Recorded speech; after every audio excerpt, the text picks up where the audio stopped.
Cool, man. This is the ice pill, and there's the vending machine in my hotel. Pretty cool.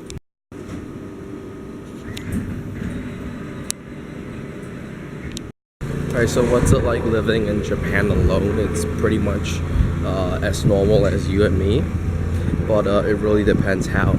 There's two types of people living in Japan. One is you stay in a place like Tokyo, a certain place for like a long time, or you could stay at a place and keep, hopping. Now for me, I don't really stay in a place long term, nor have I ever. Like one certain house for one whole month. No, I never done that. Do I think that would be fun? No, I think it's very boring, but it really depends on person to person. Like what activities do you plan yourself, and what are you there for in your original place? Like another type of person would be like me, right? A short stayer and a hopper. So either an Airbnb, a hostel hopper, or a hotel hopper, depending on what type you are. I'm both. I mean, for the first few days, for the first few week, not really. Well, it really depends on what your experience is. But for my first week on my second trip to Japan, I actually got very comfortable. But I do miss my parents, and I was starting to think, maybe this place isn't for me, right? So actually, I wanted to live in Japan, right? And I still do. But problem is now, I'm not gonna work here, right? I'm not gonna do shit here. Every day, I'm just gonna travel like one dumb cunt. And if I were to really travel day by day with no plans like that, I don't think it would be fun for me.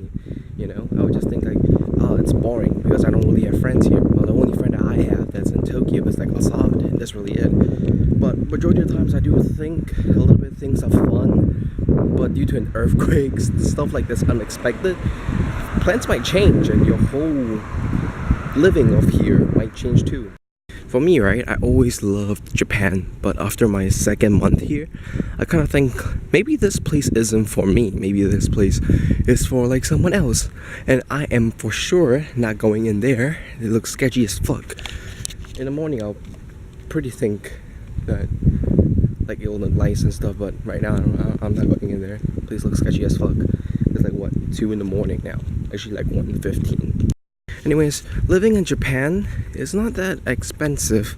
It's not expensive, it's not what people think, it's how you view things, right? And also it's how you control yourself.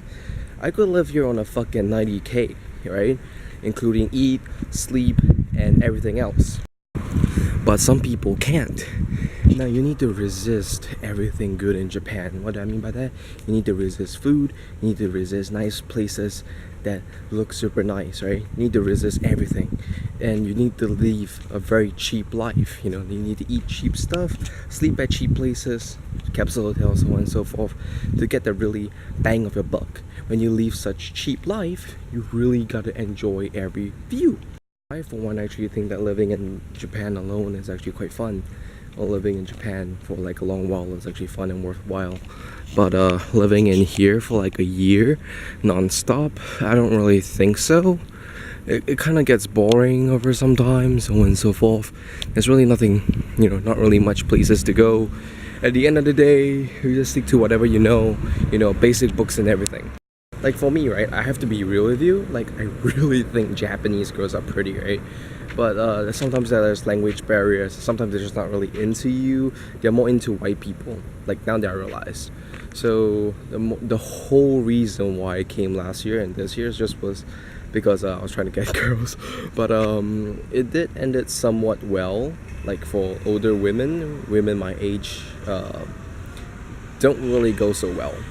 Now the reason why is apparently I look 25. Now, my face don't look 25, I swear to God. It's just that my body is big as fuck. I look I'm huge, right? That's why I look 25. But in real life, I'm not actually 25. So now that I've really,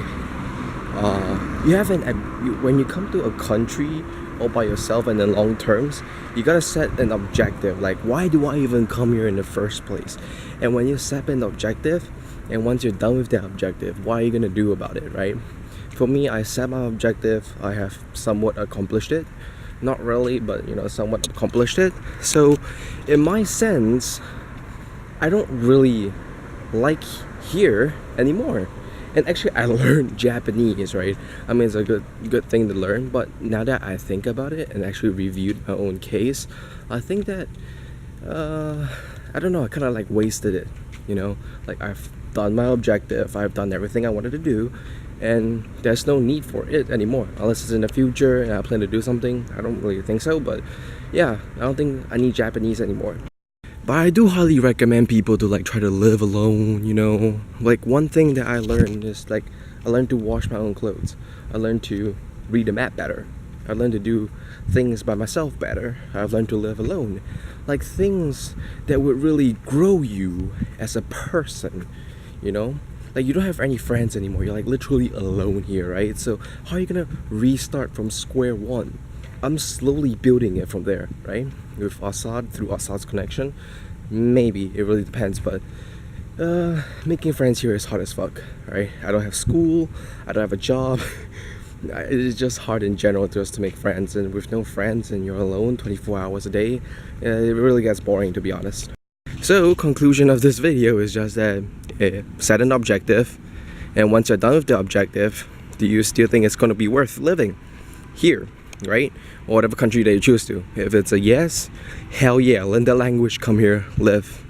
If it's not, stay for a short stay, why not, right? Like for me, the reason why I even come here, I told you, is for girls. Number two is that I've always been fascinated with Japan, anime and everything, right? I'm not saying that, oh yeah, I've done everything right now. Now I've done about close to 50%, 60%, 65%. But when I'm tempted to live here, no, not really, to be honest. I'm pretty much done. You know, I want to switch to the next country, maybe Korea stuff, but Korean is so hard to learn that I'm not even gonna bother. The perks of living outside is just that you get to learn the bad sides of the country and the good side. People that come here and give Japan a very good review are those fuckers that just live for 1 to 2 weeks, right? When you live in a 1 to 2 weeks and you go everywhere touristy, you ain't gonna learn shit, dude. Stay for longer, or go to some sketchy places to see both the good side and the bad side. If you only see good, then you're only gonna think good. At the end of the day, you're just gonna shelter yourself from reality and you're not gonna learn shit. So you have to see both sides of the coin. So that's really it from my own perspective of living in Japan. So would you guys live in Japan? I know my friends would, but it really depends. Highly recommend you to try though.